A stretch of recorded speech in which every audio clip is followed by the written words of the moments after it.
là il n'aurait rien dafa fekk boobu mu am objectif mettre en place dans son planning mettre en place un bloc administratif. Docteur ñëwal jege ma tuuti. parce que moom ma jàngal. je suis inspiré de son école. dama ñëw sama première année dem école ma ne ko su ma defee 1 an te mu bloc administratif. moo tax man leen mais comme on est comme on a. heureusement ngeen tàmbalee ci moom ngeen tàmbalee ci moom li ma leen wax non inspecteur ñëwal nii waaw ñëwal nii. J'ai tellement parlé de son école aux gens là, ils verront. Dinaa leen tabax fa une cuisine. Merci beaucoup. Ana inspecteur s'il vous plaît Niass. Inspecteur Niass. Ana le collègue de Ndande, le collègue. Non du yàgg rek c'est juste pour faire un petit résumé. Vraiment comme day soog a commencer et c'est un média local. Pire TV lañ koy wax. C'est un ami et un proche collaborateur aussi parce que ci dispositif de travail bi directeur u Pire yi mettre en place c'est une bonne collaboration que nous avons avec les médias locaux. Ça c'est important parce que la communication dans toute gestion dans tout projet doit être transversale. On a besoin de communiquer à tout moment et à tout instant avec la communauté. Et si on reste dans le cercle école tout simplement sans avoir des canaux, donc ça peut poser problème. C'est pourquoi nous avons une excellente collaboration avec quelqu'un comme lui, Adama Mbow il s'appelle. Je l'ai appelé à 7h30 et déjà à 9h il est déjà sur place. Il est de Bagne Fall, un village de la commune de Pire. Donc merci Adama pour votre présence. Je tenais tout simplement à faire un petit résumé à l'école 2 parce que le directeur a déjà fait une excellente présentation. Mais vraiment il est bon parfois après avoir fait la visite de retenir quelques points. Parmi les points que j'ai retenus, il y a d'abord, je l'ai dit tout à l'heure, comment dirais-je, une bonne implication de la communauté dans ce qui se fait ici. La dame, Madame Gaye, Nogoy Mbaye l'a dit tout à l'heure.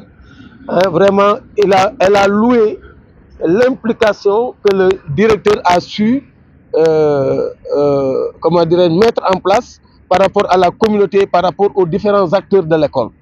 Donc vraiment le doyen Pathé ñu ngi koy nuyu bu baax di ko sant ci loolu parce que am na loo xamante ni soo ko deful woon itam ñoom duñ ko seede te école bi l'école n'est pas la propriété du directeur.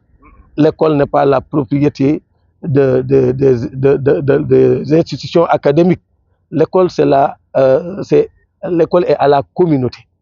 C'est pourquoi il est bon, un bon manager, vraiment d'opérationnaliser cette situation et de ne pas s'en tenir qu'aux paroles. Ou bien mu ngi noonu daal implication du ay wax li ngay def dañ koy xam ngay nosoondoog ñoom di nocceendoo ak ñoom mu am transparence loolu feeñ na ci waxam. Directeur lu ñuy def rek da koy teg sur la table et ça je peux le témoigner parce que c'est mon collaborateur direct et vraiment je suis très proche de tous ses adjoints. Les collègues directeurs sont là, ils peuvent en témoigner te loolu tam c'est un élément déterminant. Mobilisation, pour mobiliser la communauté, il est indispensable de mettre un système de gestion transparent. Donc merci au directeur. maa ngi doon wax léegi ci RSE loolu tam gis ngeen léegi train GCO bi jaar nii mais du fu train bi romb waa GCO def fa dara. C'est des choses vraiment à démarcher et donc il a su le faire à temps. Il avait un projet de construction d'un bloc administratif et le GCO voulait fermer cette porte-là, la porte qui fait face au rail, parce que c'était un danger avec les enfants. Donc il fallait l'ouvrir ici vers le sud. Donc il en a profité pour le demander comme vraiment il devait faire des travaux de réaménagement. La direction était là-bas. am na directeur bu doon wax naan benn pokus laa yor benn pokus la woon mais il a su vraiment convaincre le partenaire pour qu'il adhère à son projet de construction donc lii du GCO dafa ñëw rek ni leen dama lay construire dal nay da nga koy démarcher loolu tam c'est à retenir beneen bi ci des mooy gis nga dafa am tact boo nga xamante ni ak flair boo nga xamante ni kenn du ko jàngal ab rëbbkat waaw maanaam directeur nag damay jàpp ne yenn saa yi ab rëbbkat lay war a doon quoi qui doit sauter sur toutes les bonnes occasions waaw xam nga toog na jàngat environnement école bi gis ni les dames qui sont là en tant que marchandes même ci école bi lañ bokk nga boole leen ñu bokk gis nga effort bi ñu doon def soo leen bàyyi woon foofu dugal bu impliqué woo leen mais elles ne vont pas s'impliquer donc vraiment bokk na ci li mooy retenir fii on va développer quand nous serons à l'école 1 incha allah foofu lañ bëgg a mener discussion yi mais ñu ngi profiter de l'occasion comme ni ñu ko waxee rek la délégation qui vient de Ndande est composée de 3 inspecteurs monsieur Mokumba Mbaye que tout le monde connaît ici à Pire qui a servi ici à l'école 2 pendant 6 ans machallah et qui a bien servi à la communauté scolaire de Pire c'est notre ami c'est notre collaborateur il n'est pas que inspecteur ou acteur de l'éducation il est acteur du développement local yal na yàlla sàmm ko bu baax di nuyu bu baax ses collègues inspecteurs monsieur Seydi Niang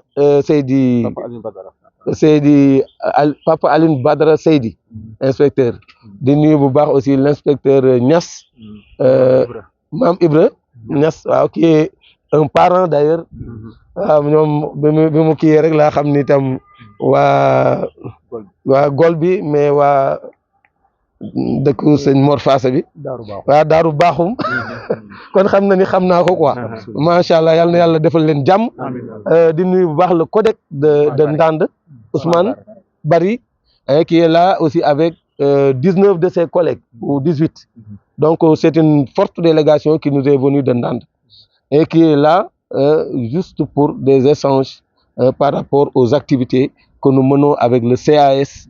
Nous remercions au passage Moussa, le coordinateur des projets en environnement du CAS, qui a beaucoup à Centre écologique Albert Schweitzer, qui est une ONG suisse, mais basée à Thiès, on aura l'occasion de développer là-dessus. Mais en tout cas, on peut dire que ils sont venus il n'y a pas longtemps, on peut dire, parce que l'éducation a pris date de longtemps, mais ils se sont positionnés comme le premier partenaire actuel des écoles de la commune. Donc ñu ngi koy nuyu bu baax di leen xamal ni vraiment aussi ñëw bu am solo la bu ñu fonk moo tax ñu bëgg ñu teewlu ko bu baax qu'on prenne note, qu'on pose des questions parce que c'est une rencontre d'échange. Personne n'est venu pour apprendre à qui que ce soit, quoi que ce soit. dañu yaakaar naa ni am na lu sérité bu ngeen ñu indaaleel ñi ngi ñaan yàlla bu ngeen di dem tam ngeen yóbbaale ab yóbbal ni ko olof yi wax waaw wasalaamaaleykum wa rahmatullah je vous remercie allez